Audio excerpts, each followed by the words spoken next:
Yeah, we want to emphasize Kanawai Mamalahoi, the law of the splintered paddle, which is the first law of our kingdom, which very, very clearly says that those with less power must be protected from those with more power when there is a case of abuse.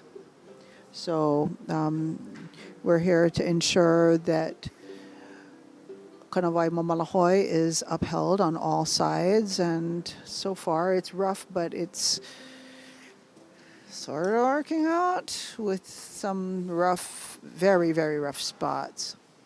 But yeah, were you about to play? Well, let's play something easy. Okay. Come back here, the microphone can go on the chair over here.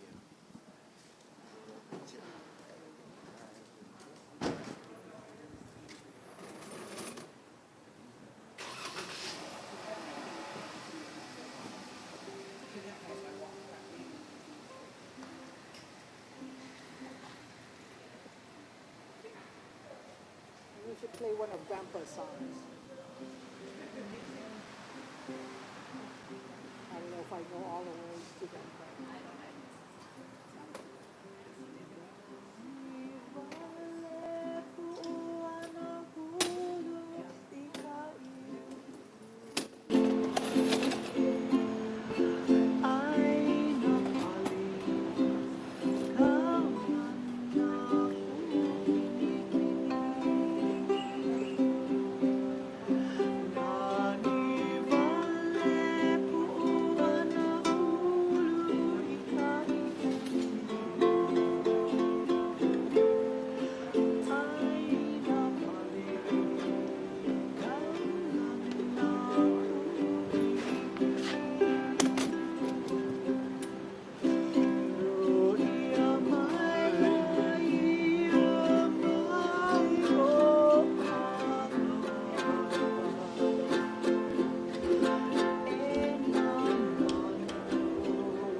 Yeah, yeah. Thank you, Uncle. For being here, Uncle. Sorry. Okay. Yeah. Please take care, yo. Yeah, thank you for being here. Keep this safe. Yeah, man, keep the water calm. Okay. Take care. Okay. You guys gonna be safe traveling? Yes. Yes. Traveling in and out of the building at night, or you? Oh no, I don't stay here. Okay. Just hold on. Okay. We'll go as soon as we'll go as soon as.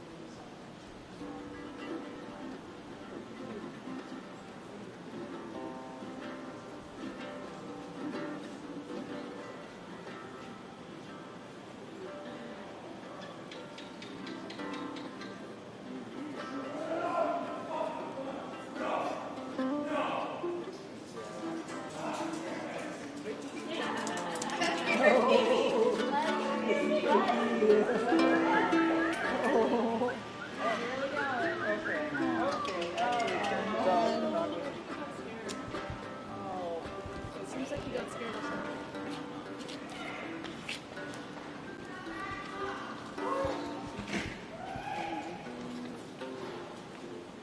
Yeah, we'll talk to you later. Okay, yeah. So let's Okay. talk soon. Yeah. Travel safe.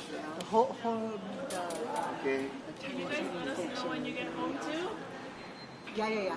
Yeah, we will. I'll send a message. Yeah.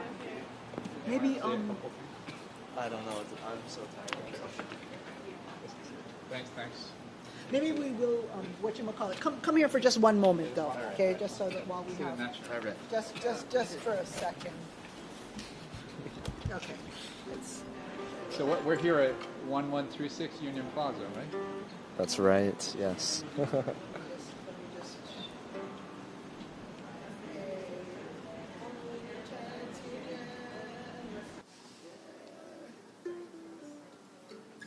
Could you give us like where we are and what's going on? Yeah. So basically, yeah, we're 1136 Union Mall, but at the Union Plaza apartment building. The landlord Chad Waters has like hired private security that is now basically preventing tenants from entering the building. It's a violation of landlord-tenant code. You can't lock people out. It's illegal to do that, whether that be by changing the locks or through having people like prevent you from entering. If you want to evict people, there's like a legal process that you have to go through. You have to file for eviction. So yeah, it's very troubling. We've heard that at least one person was assaulted while they were trying to enter their own home. Yeah, that's a basic rundown of the situation. Yesterday. Yeah. And I went to the emergency room. Today there was a TRO put in place. What was that about? I don't have the details on the TRO. There is something written over there about a court order that seems to be kind of made up, basically, from what I understand. I have to look at it a little bit more in depth, though. But as far as we know, that it doesn't seem to be like a valid thing. But we have to look at it. I don't know. People are left on their own here. At the last press conference, we were discussing that the fake state won't help them. But we help Yeah, so we that was for the electricity being shut off. Basically, we did. There's no real, from what we can find. What we found is that there doesn't seem to be an agency that's actually responsible for enforcing anything. So we like asked the governor. We asked the kind of the city and county kind of city council folks from this area, and none of them have been able to help us. The governor directed us to the Office of Consumer Protections, who told us that they can't do anything about it, though they direct us to the Attorney General, where we've yet to find out if the Attorney General will actually do anything about this. We contacted the Department of Planning and Permitting. They also say they can't do anything about this. So from what we can tell, there doesn't seem to be anybody who's willing to take responsibility for actually enforcing these laws. So it seems like a major hole, right, in our local laws that somebody can just, they could say, oh, I'm not evicting you, but I'm just turning off your power. Obviously, that's an attempt. Could very well be an attempt. I guess I can't say his intention for sure, but it's going to force people out of their homes, right? And it could very well be an attempt to evict somebody, and that's illegal, right? You can't just shut off the utilities. That's also illegal, to shut off the utilities in order to evict somebody. You need to go through the legal process to evict somebody. Yeah. And basically they're left with the judiciary branch and get a lawyer, sue them. But Yeah. getting a lawyer costs thousands of dollars. And Yeah. all they'll get back is what, 3,000, 2,000. Yeah. There are also like these TROs that we're kind of pursuing but yeah, you have to file it's a TRO. It's called the temporary restraining order, but it's not for preventing somebody from like contacting you or harassing you. It's rather for turning on the utilities again. There's also one, from what I understand, about preventing lockouts. But basically, you have to file it, and then you have to fill it out. You have to go to the courthouse and you have to turn it in, and then from there you have to have somebody else to serve it, and then you have to show up in court, and they'll decide what they're going to do about it. But that all takes a lot of time, right? And people are like trying to survive. It's not. You have to know how to do it. Mm-hmm. Yeah. So we've had people having difficulties serving it, for instance. And then from our understanding, Chad hasn't been showing up to these court hearings, which is delaying the process. But yeah, I don't have all the details on that, unfortunately, so I can't really speak to that. Sounds like the system hasn't been following the law. Mm-hmm. Basically. Yeah. It doesn't seem that there's any realistic mechanism there's no agency to enforce it, and then if people try to enforce it themselves, it's very, very difficult if you're trying to do this alone without like support from a lawyer or something like that. So. We've heard so many stories of people going through so much, and you're just touching the surface. Yeah. It's not even an iceberg. It's a piece of snow you're describing. Yeah. Like, yeah. So much. I know friends who have gone through a lot. Even with the water, we got sick. Yeah. I mean, as I mentioned, the electricity's been shut off for over a month. So right now the whole building is dark pretty much. I think maybe some floors have generators possibly, but a lot of places don't have electricity at all, right? And then there are folks who are disabled and they have to go up 9 flights of stairs. There's no elevator. It's a really terrible situation. Yeah. Reminds me of Sinclair's The Jungle, that book from 1930, 1910. But I know it's always been happening. It's worse in other places. Yeah. You might be losing me with the reference. Yeah, I think so. But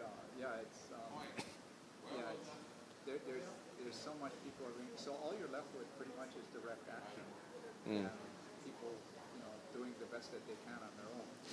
Yeah, well, when I said that like there's no agency to enforce anything, and trying to enforce it on your own is like pretty unrealistic. I think it makes a lot of sense that because there's community support, it does change things, right? Yeah.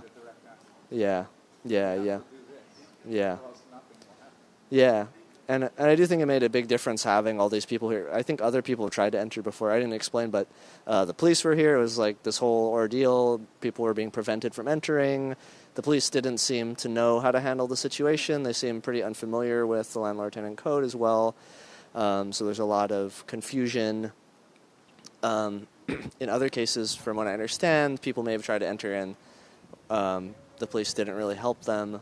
So I suspect it made a difference having like 10 people here who are paying attention and like talking to the police and actually, in some cases, educating them on the landlord-tenant code. So I think that seems to have made a difference in this case. Yeah. We're bringing up some other things. The history of this.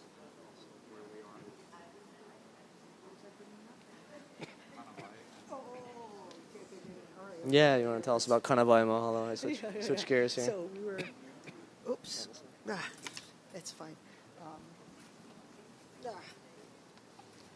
Yeah, so Kanawai Mamalahoi. Wait, let me turn this around. So I think it's really important that, like, you know, you and I both go back to deoccupy Honolulu, right? Yeah. Where we kind of have a long history of standing up, you know, in situations where people are getting harmed by people with power, right? And I think it's very important, like one of the founding principles in that movement was Kanawai Mamalahoi, like the law of the splintered paddle, which is supposed to protect people from harm by those who have power. So that's its point. That's the entire reason that it exists, and it is the first law of the kingdom, right? It is the first. It is the number one law upon which Hawaii's actual kingdom is founded, right? So in this case where there's a question of harm by any kind of entity that has greater power than the people who are just trying to survive, I think that it's very, very important to understand the importance of that law, which if we believe in our kingdom, then we have to believe that Kanawai Mamalahoi is still valid, right? That's a very, very important aspect of what we're trying to do. So because we are in a situation where we have kiai on both sides of a situation, I think it helps to go back to our ancient laws to remember that if nothing else, that needs to be upheld. So I don't know if Honolulu Lieutenants Union, you know, it seems like a lot of the work is related to that kind of the same type of concept. Yeah. No, I think that's definitely relevant. Very relevant. Yeah. So I appreciate you bringing it up again. Yeah, bringing it into this very heated and kind of intense situation. I think, but it's good to remember, like the kind of where we are, you know, really placing us where we are, and remembering that kind of continuity. Yeah. And you guys have been doing this out here for many months, right? Trying to help them. Yeah, we've been out here for over a month. Not every day. For a while, we were here every day for maybe a week or so. You brought food supplies and energy and all this stuff. Yeah. As soon as you heard about it. Yeah. Yeah, the food also, there's another law, right? Yeah, that's right. That's right. So the Niaupio Kolovalu, which is a law that was instituted by Chief Kuali'i, who lived throughout the entire 1600s, because he lived, he was well over 100 in his lifetime. Yeah. They actually used to carry him in a net, and he couldn't walk anymore. When he was so old, he couldn't walk anymore. They carried him in a net from place to place. But that was one of his most famous works, was the Kolovalu, which basically the Kolovalu says that if you have food and you meet a hungry person, you must share your food with them. So I think that what is very, very important to remember also is that while Chief Kuali'i did utter that kolowalu, which is very, very important, and Kamehameha uttered Kanawai Mamalahoi, which is very, very, very important. That these concepts are even older than those ancient laws. You know, those are ancient laws, but the concepts are even more ancient. They go back to the way that the people themselves, the communities govern ourselves. You know, the way that we understand sharing, mutual aid, and just care for one another and protection of one another from harm of whatever kind. So anyway, it's you know, that's just, I think that's an important part to remember about that, because without that kind of protection and without that kind of sharing, you can't have peace. And so you need to institute protection of the people first and foremost in order to have peace. Isn't that right, boss? Well, I think the issue mentioned earlier about enforcement, it's kind of indicative of the situation in Hawaii, where you have ever since 1893, a prolonged condition of military occupation. The history in the Hawaiian Islands is becoming clearer as we go forward, and whether or not his political history, was it an overthrow, was it a usurpation, whose territory is this? Is the Kingdom of Hawaii still valid? You have international laws, you have issues of violations of treaties and of international law, which comes right out of the Congress of the United States in 1993, as the United States and powers that be attempted to deal with the situation that occurred on January 17, 1893, when things went into a lawless condition.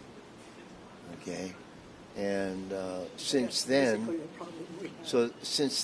you've had different political regimes that have operate in various ways, and it still is up in the air.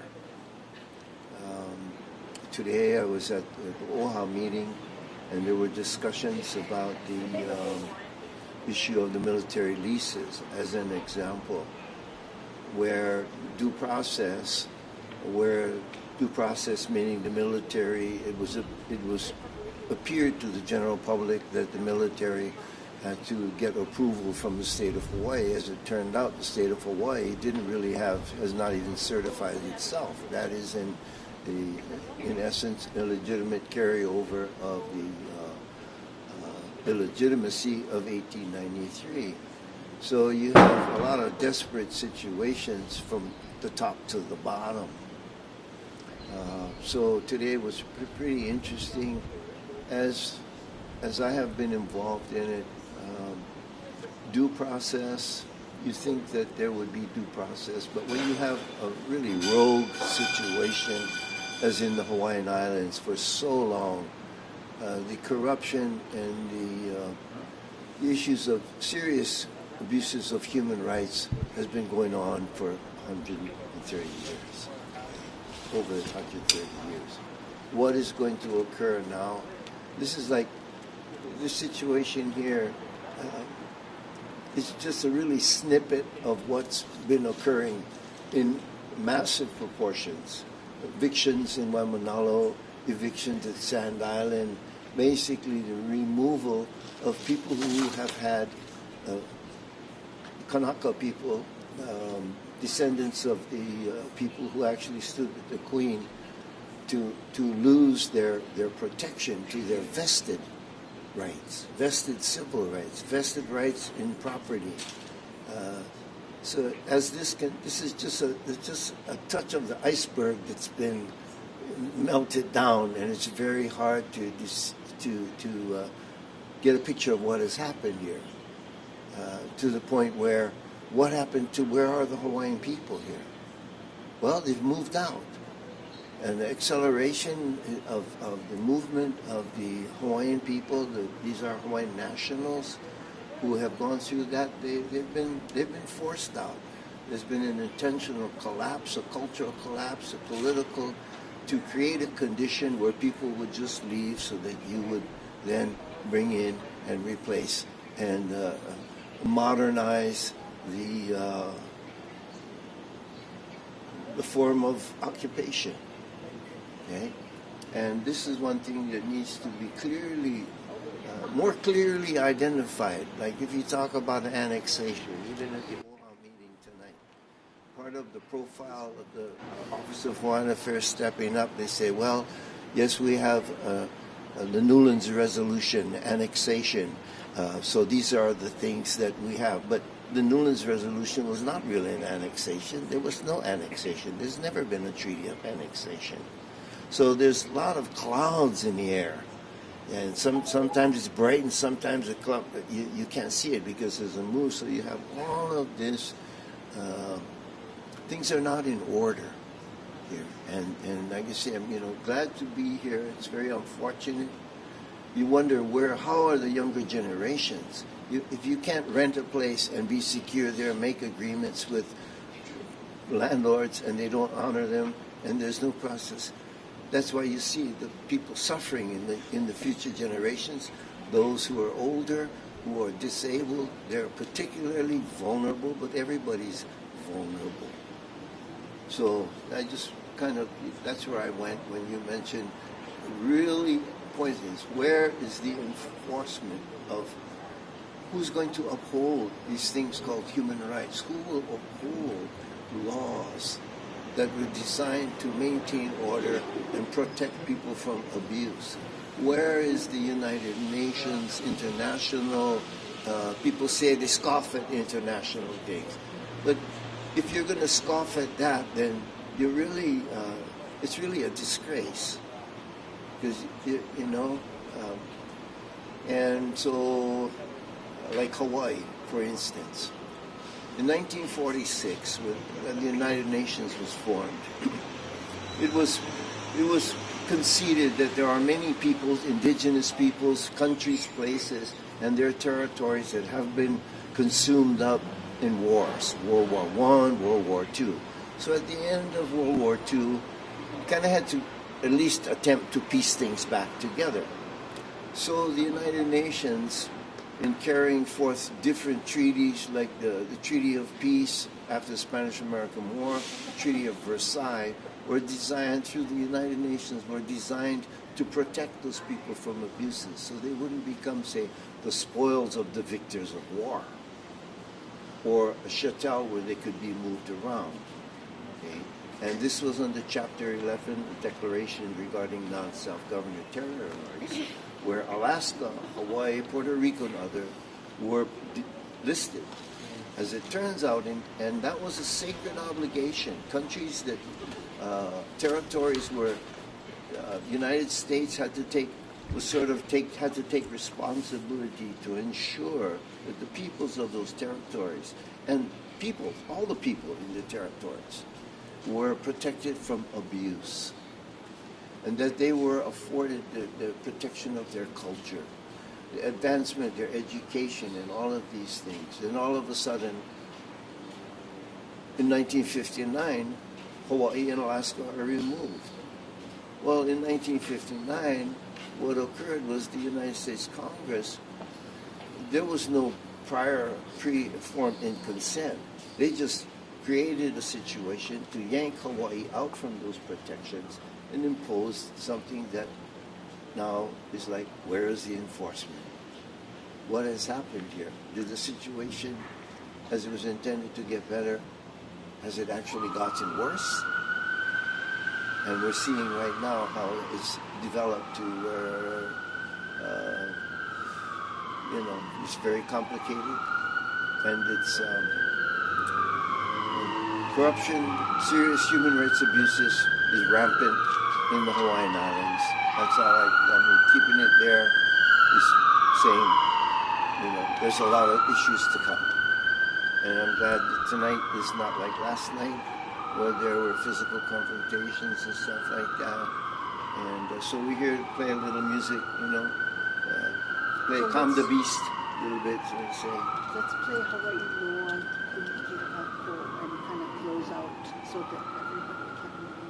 Okay. Yeah. Well, Hawaii Loa kūkākūkā must be understood in the context of, those words are the translation of a song that I was very close with Don Ho. He sheltered me, harbored me, he supported us during the time of the Kaho'olawe struggle to stop the bombing. Okay, and to end that type of just military out of control situation. So I was going to return to the Big Island, go back to my malo, go back to my little grass shack by the sea and whatnot. And he asked me, well, leave us a song. A few hours later, I walked down and I turned over the song All Hawaii Stand Together. It was at the request of Don Ho. He recorded it.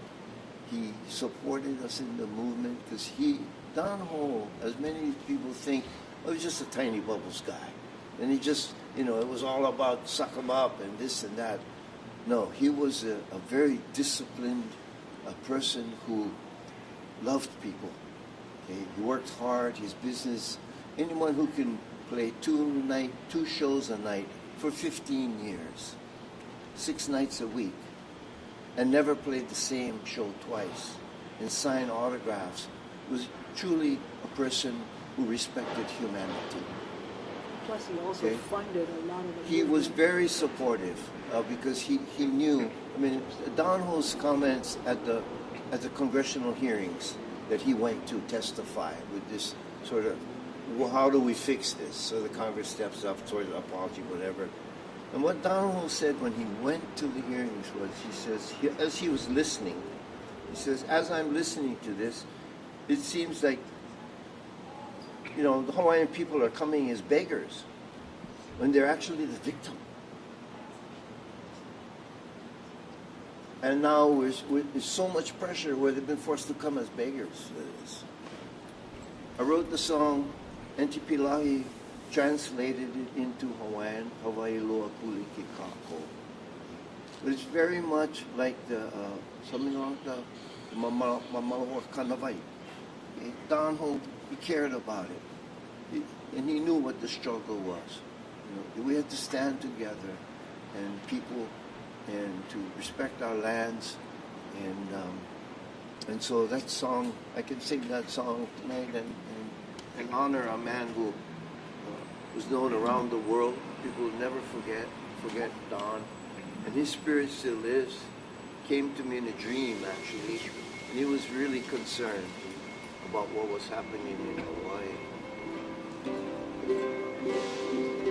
So this is the song that I took down to Don and recorded. And it was simple. I just told the story of my life because I grew up in Waikiki. I grew up at the foot of Kamehameha statue.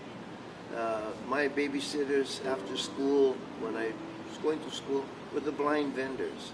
It tells you a lot about Hawaii. In the time when I grew up, the vendors were blind.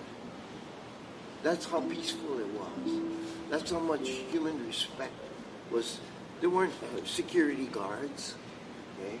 And then all of a sudden, it just turned into what it is today.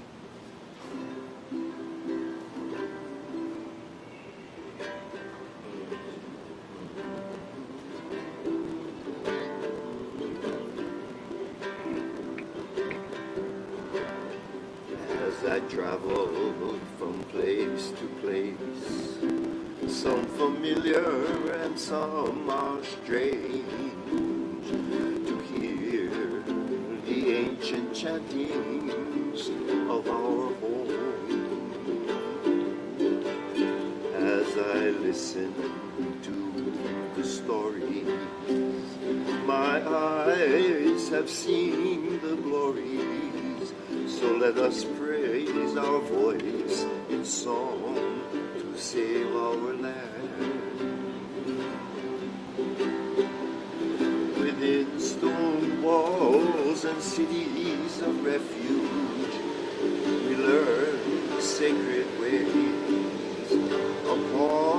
Waipio's valley floor, the ancient battles rage.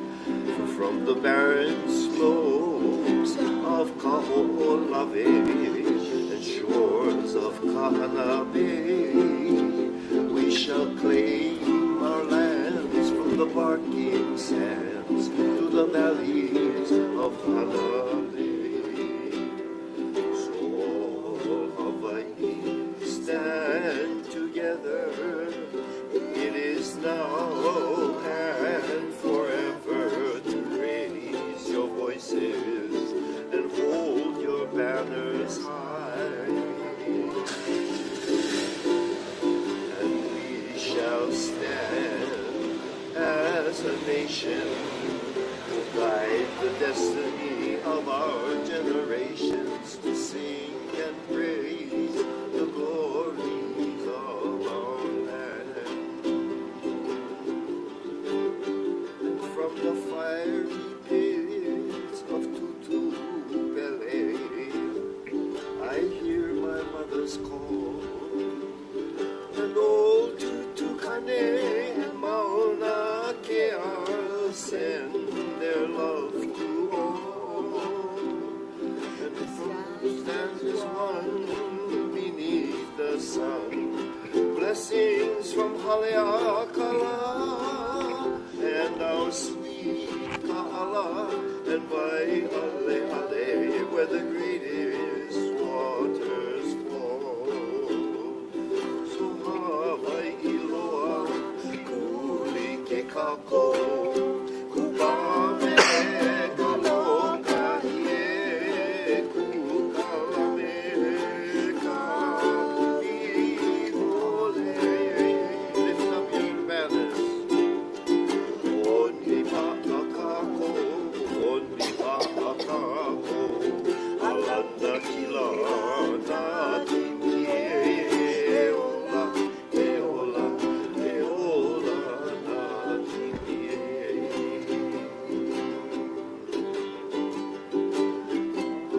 Hawaii stand together.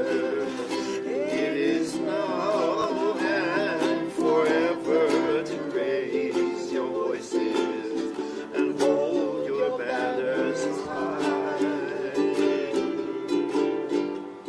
And we shall stand as a nation to guide the destiny of our generations, to sing and praise the glory of our land. Eola, eola, eola, na kipi. Eola, eola, eola, na kipi. So these are the questions that are before us. See? From the alley here to the entire world. What is going to be revealed to even the people in Hawaii who have not really been able to exercise the ability to be free, to be knowledgeable. It's like, forget about this part of history, forget about that part of history. The Hawaiian Islands in May 11th, 1854 became a neutral country. What this means now, and once you become a neutral country, it's inviolable. It can never be taken away. Just like the treaty that was violated on January 17, 1892. This treaty is still in effect. But it provided that this is a neutral country. This is not for the making of war. It wasn't for the place of staging of wars. And certainly not a place where the United States could just come and set up shop, which has happened. And when you have that kind of energy, the body politic below that kind of follows suit. If the United States, there's no one to hold the United States accountable internationally, then nobody has to really worry. It depends how strong your mob is, how strong your gang is, where your money is, and that's the condition that we're dealing with. Okay? That's in essence of what's going on. No enforcement in the alley, no enforcement internationally. This threat now is just the whole situation with NATO coming in and the advancing of the military coming into the Pacific, the Indonesian compact alliances. I mean, where is this really going? That's why Kamehameha III acceded to the principles to prevent that, to preserve a place that in time of war or would be a place where you can be active in peace building, not war making. And this is the challenge that is before the Hawaiian Islands and the Hawaiian people. So this is a small microcosm of the bigger picture. There's some kind of something in the air that's not good. Well, no, We it's the termite fumes and stuff. I think it's not good. Well, Yeah, so that's, we're being aerated. Yeah, yeah, I think it's time to close up. Well, I'm gonna run out of battery in 1 minute. Nobody's screaming and fighting. It seems like it's not going. Hopefully, when we leave, that things become stay calm like this, and appreciate that all of the authorities were able to get the jurisdictions worked out, and so now we know where to be, where the safe zone. Mahalo hotu. And blessings upon all the people who are going through this incredible, disregard for humanity, for the safety and stuff. So this is our challenge going forward. That's what it is. We're here, we're front and center. We can't turn our back on the wave. We have to face the worst thing we can do is to turn our back to it. We have to stand fast, hold on, and help each other, and give aloha a chance to come in. So right on. Nice to see new faces, in an old struggle. 50 years ago, we've been doing this for a long time. So you guys take care, and Godspeed, as they say. And thank you, Laulani, thank you, Oren, everybody, And we'll hope that there'll be some, initiatives with